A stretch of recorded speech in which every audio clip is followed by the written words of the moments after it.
Welcome back to SK classes. SK classes में आप सभी का स्वागत है। आज हम लोग 12th क्लास के विस्टास नामक बुक के 3rd chapter journey to the end of the earth के बारे में स्टडी करेंगे। इस चैप्टर के महत्वपूर्ण क्वेश्चंस एंड आंसर्स के वीडियो का लिंक आज के वीडियो के डिस्क्रिप्शन बॉक्स में प्रोवाइड कराया गया है। आप मेरे साथ बने रहिए।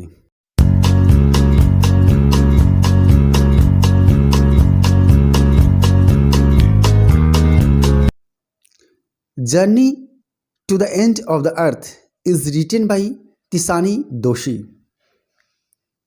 तिसानी दोशी एक दक्षिण भारतीय पोएटेस है, जर्नलिस्ट हैं और एक फेमस डांसर हैं। इस चैप्टर के ओवरव्यू की अगर बात करें तो ऑथर इस चैप्टर में 2 मेन पॉइंट्स को फोकस कर रही हैं। First one is human development activities के कारण अर्थ और पर्यावरण को कितना नुकसान पहुंच रहा है। Second one is climate changing और ग्लोबल वार्मिंग को के बारे में जिक्र कर रही हैं। इस चैप्टर के टाइटल की अगर बात की जाए journey to the end of the earth, तो तिसानी दोशी अर्थ के उस एंड की बात करती हैं जहाँ पर कभी मानव रहा ही नहीं, और यह जगह सबसे ठंडा महाद्वीप है जिसे अंटार्कटिका कहा जाता है, और उस अंटार्कटिका की यात्रा पर निकली हैं। In this chapter the author Tishani Doshi talks about her journey to Antarctica which is described as the coldest, driest and windiest continent in the world, and how the impact of human activities can be studies by visiting it. The author also tells us that if we want to study and examine the Earth's past, present and future, Antarctica is the place to go. लेखिका इस पाठ के माध्यम से यह बताना चाहती है कि यदि हम पृथ्वी के भूत, वर्तमान तथा भविष्य का अध्ययन और निरीक्षण करना चाहते हैं तो इसके लिए सबसे बेस्ट प्लेस है Antarctica. Again, the writer wants to tell us about Students on Ice program. आगे लेखिका स्टूडेंट्स ऑन आइस प्रोग्राम के बारे में बताती है। And she tells us that the aim of students on ice program is to do exactly this by taking high school students to the end of the world and providing them with inspiring educational opportunity which will help them foster a new understanding and respect for our planet. इस students on ice programme का उद्देश्य high school के students को पृथ्वी के अंतिम छोर पर ले जाना और उनको बेहतर एजुकेशनल अपॉर्चुनिटी प्रोवाइड करना, ताकि उन स्टूडेंट्स के अंदर हमारे प्लैनेट अर्थ को जानने के लिए एक नई समझ डेवलपमेंट करना है। अब हम चलते हैं इस पाठ के डिटेल्ड एक्सप्लेनेशन की तरफ। आप मेरे साथ बने रहिए।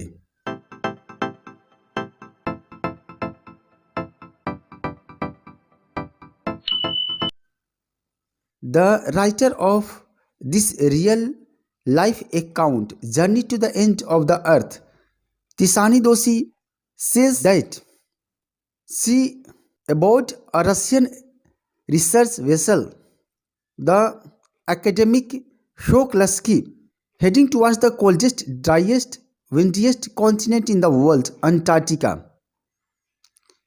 तिसानी दोशी अपनी यात्रा की शुरुआत एक रूसी शोध जहाज जिसका नाम एकेडेमिक शोकलस्की है से संसार के सबसे ठंड, सूखे और तूफानी हवाओं वाले महाद्वीप अंटार्कटिका की तरफ बढ़ती है। उनकी यात्रा की शुरुआत मद्रास में भूमध्य रेखा के 13.09 डिग्री नॉर्थ से शुरू हुई। हर journey began 13.09 degree north of the equator in Madras and involved crossing 9 time zones, 6 checkpoints, 3 bodies of water, and at least as many ecospheres. By the time she actually set foot on the Antarctica continent, she had been traveling over 100 hours in combination of car, an aeroplane and a ship. उन्होंने लगभग 100 घंटों की अपनी यात्रा car, वायुयान और जलयान में पूरा की और फिर उस अंटार्कटिका के विशाल व्हाइट लैंड पर पहुंचती है। And she is very surprised at its immensity, it's isolation, but mainly at how there could ever have been a time when India and Antarctica were part of same landmass. और लेखिका को इस बात से आश्चर्य हुआ कि एक समय ऐसा भी रहा होगा कि जब इंडिया और अंटार्कटिका एक ही भूखंड के भाग होंगे। Tishani Doshi is going to describe the part of history that 650 million years ago, लगभग 65 करोड़ वर्ष पहले एक विशाल मिश्रित साउदर्न सुपर कॉन्टिनेंट था जिसे गोंडवाना कहा जाता है। सेंटर्ड रफली around the present day Antarctica, वास्तव में वह आज के अंटार्कटिका के मध्य में स्थित था। उस समय चीजें बिल्कुल अलग थी और यह तब की बात है जब मानव इस विश्व के मानचित्र पर ही नहीं आए थे। And the climate was much warmer, और वनस्पतियों की अनेक प्रजातियां थी। लगभग 50 करोड़ वर्ष तक गोंडवाना फलता फूलता रहा, परंतु उस काल के आसपास जब डायनासोर लुप्त हो गए और स्तनपायी जीवों का उद्भव काल प्रारंभ हो गया। For 15 million ago, Gondwana thrives, but around the time when the dinosaurs were wiped out and the age of mammals got underway. और आज के समय अंटार्कटिका की यात्रा करना उस इतिहास का एक हिस्सा बनना है। इस कॉन्सेप्ट को जानना कि हम कहाँ से आए हैं और संभवतः हम किस ओर बढ़ रहे हैं। To visit Antarctica now is to be a part of that history, to get a grasp of where we have come from and where we could possibly be heading. अब a person like herself 2 weeks in a place where 90% of the earth's total ice volumes are stored is a chilling prospect. ना कोई पेड़, ना सूचना पट, ना कोई इमारत। अब ह्यूमन इम्पैक्ट को लेकर ऑथर बताती हैं कि मानव सभ्यता आज से लगभग 12,000 साल वर्ष पहले उत्पन्न हुई। Human civilization have been around 12,000 years, barely a few seconds on the geological clock.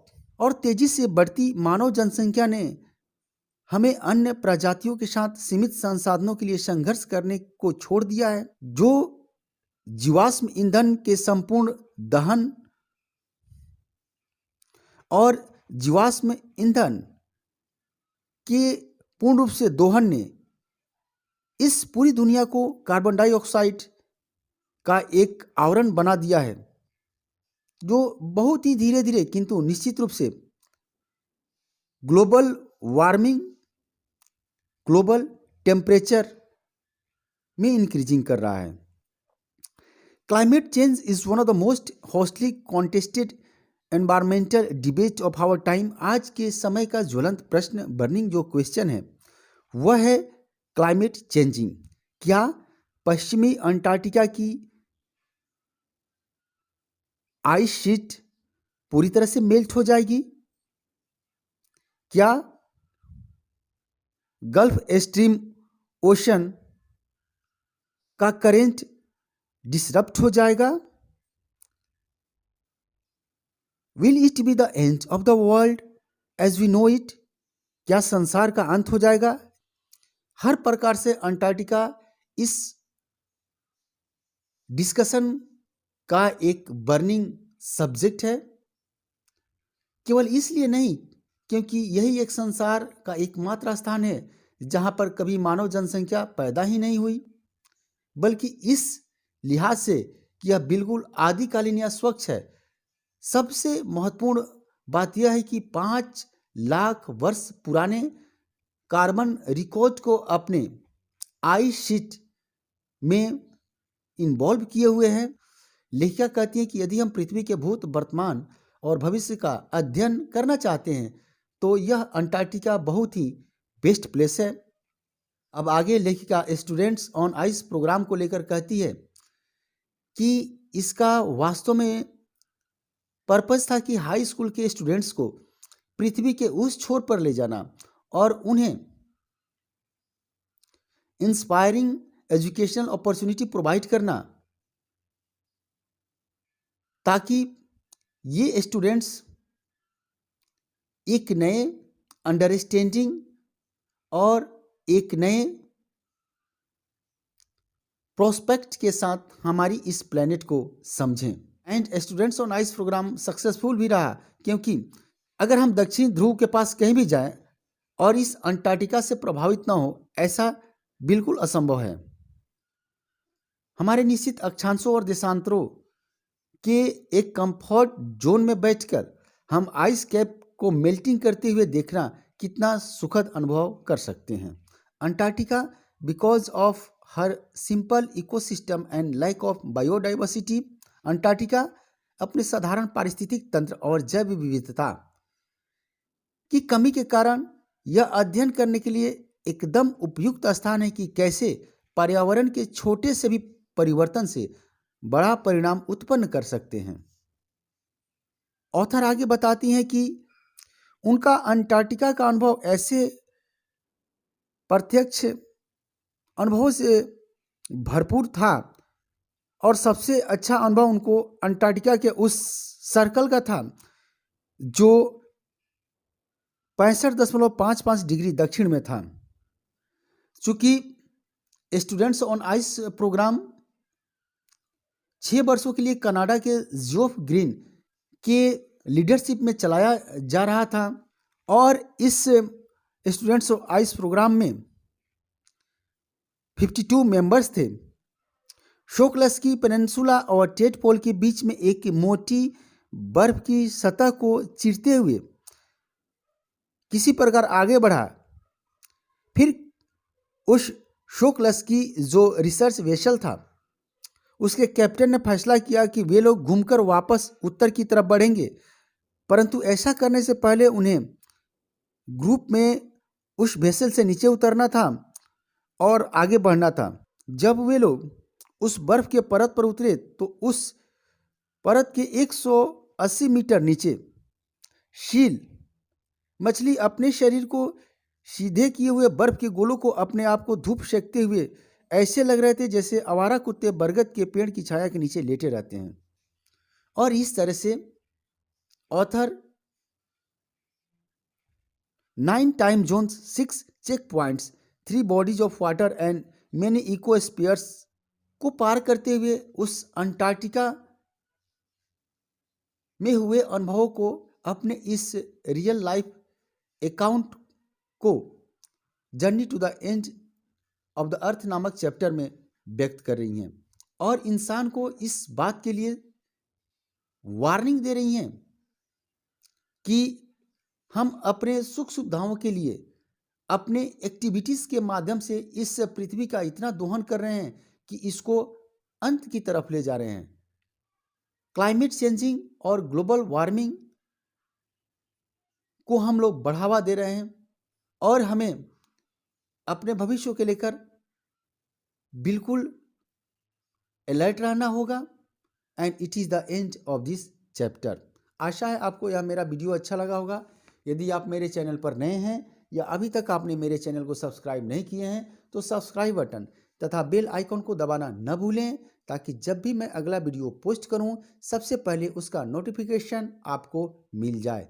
Thanks for watching.